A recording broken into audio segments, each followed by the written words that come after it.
letter to the Corinthians, a longer letter, longer epistle, 1 Corinthians. Then we studied the poetic book of Ecclesiastes, so we get a different picture of Bible literature or genre, scripture, poetry. Then we briefly looked this fall at two shorter epistles, John's letters, in 2nd and 3rd John.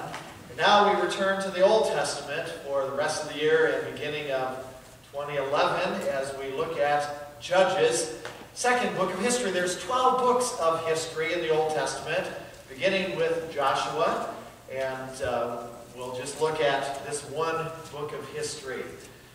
Joshua, just to reflect on these two books, Joshua and Judges, really connect together. Joshua is an exciting book of conquest, of conquering the promised land. But what a contrast when we come to the book of Judges. Judges reveals the deep spiritual decline that took place in the nation of Israel. Judges shows how Israel went from the process of conquering to coexistence. How they went from the process of victory to utter defeat. For as we come to the book of Judges, the people of Israel have been guilty of rebellion, disobedience, and sin. For they simply forgot the Lord. Even the grandson of Moses became an idolatrous priest for hire. Joshua had led the people so courageously, and we read of that throughout the 24 chapters. How they were able to enter the promised land and conquer one city-state after another. It is a book of triumph, a book of victory.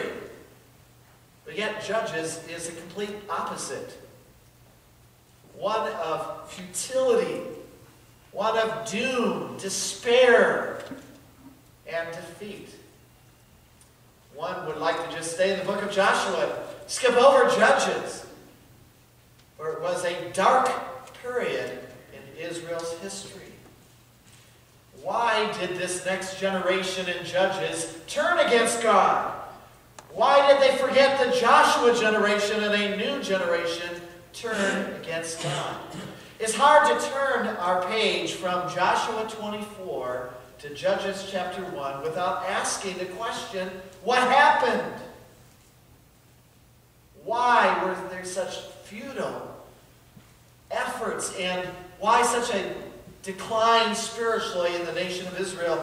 How did we get here? How did they get to this position in their spiritual lives? Twice in the book of Judges, we read a phrase in chapter 17, verse 6, as well as chapter 21, verse 25. We read this phrase, every man did that which was right in his own eyes. In those two passages, we get a glimpse, a picture of what the core problem was. For every man was doing that which was right in their own eyes. I'd like to take the next few moments and share a hypothetical situation with you. And will you all join with me in a journey thousands of years ago? And let's look into the life of a 10-year-old and see what his life was like. This 10-year-old, we're going to place his life about the time when Moses entered Egypt. And so this 10-year-old is experiencing suddenly a man by the name of Moses who is proclaiming, I am going to deliver you out of this land.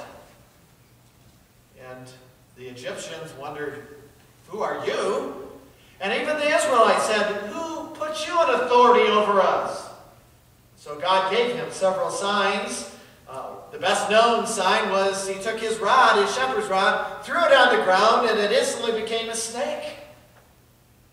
Then he grabbed the snake by the tail, something I would never do, and it became a shepherd's staff once again. And he also had a couple other signs to prove. And that had to set firm in the heart of this 10-year-old that Moses was God's spokesman. Then suddenly, God displayed his majesty and glory. God was on display with 10 phenomenal plagues that came on the land.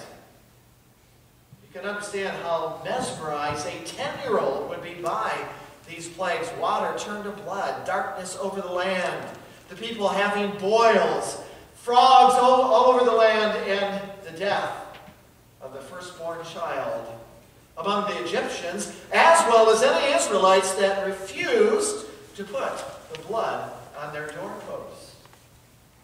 This 10-year-old experienced the crossing of the Red Sea while the Egyptians were in hot pursuit after them. Pharaoh changed his mind, and they were in fear and trembling and complaining even to Moses, "Why did you bring us out here? It was better back in Egypt." Oh, was it really? And as they were fleeing for their lives, they saw how God paved a way across the Red Sea to walk on dry ground. And then the Egyptians, he saw the Egyptians following after them in hot pursuit while they were swallowed alive by the billowing waters of the Red Sea and perished. Then a few weeks later, he saw this leader that they wondered about, who had become a great spokesman for them, truly their deliverer, Moses, go to Mount Sinai. And suddenly there was billowing smoke and thundering and lightning. And Moses came down with the law, the 10 Commandments. That had to be a memorable experience for a 10-year-old. But then, probably to the dismay of a 10-year-old, as they were ready to enter the Promised Land, he heard that of the 12 spies that went to search out the land, only two, Joshua and Caleb, believed they could enter the land, and the rest of the congregation, the children of Israel, were in disbelief, unbelief, and would not enter the Promised Land.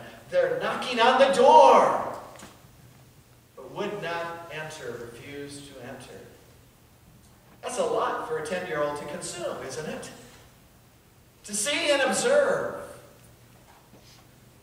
Now let's move fast forward 40 years. Because for the 10-year-old, from years 10 to 50, very little happened other than a lot of funerals. For everybody 20 years and older died as they wandered in the wilderness. So a young boy became an old man. They accomplished nothing, but wandered because of their unbelief. And that should have cemented a truth in his heart and the hearts of the Israelites. But then at the middle age of 50, or older age, whatever your definition is of 50, they finally got their promise. The Promised Land became a reality, and they experienced another miracle, miraculously crossing the Jordan River this time. And miracle after miracle of the conquest of the land, of the walls of Jericho falling flat after they marched around the city 7 times, 7 days, and 7 times the 7th day.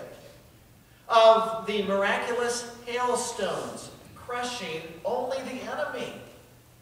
Laser-guided they must have been, sovereign-guided hailstones that only hit the Amorites and not the Israelites.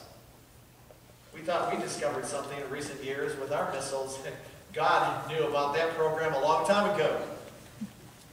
We saw the miracle of the sun standing still. Then, after the conquest, which took about 25 years, as an elderly man, he entered a new period of his life. Joshua was dead.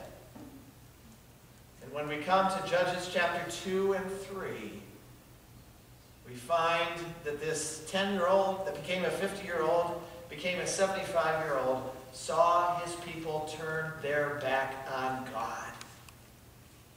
In disbelief, in disobedience.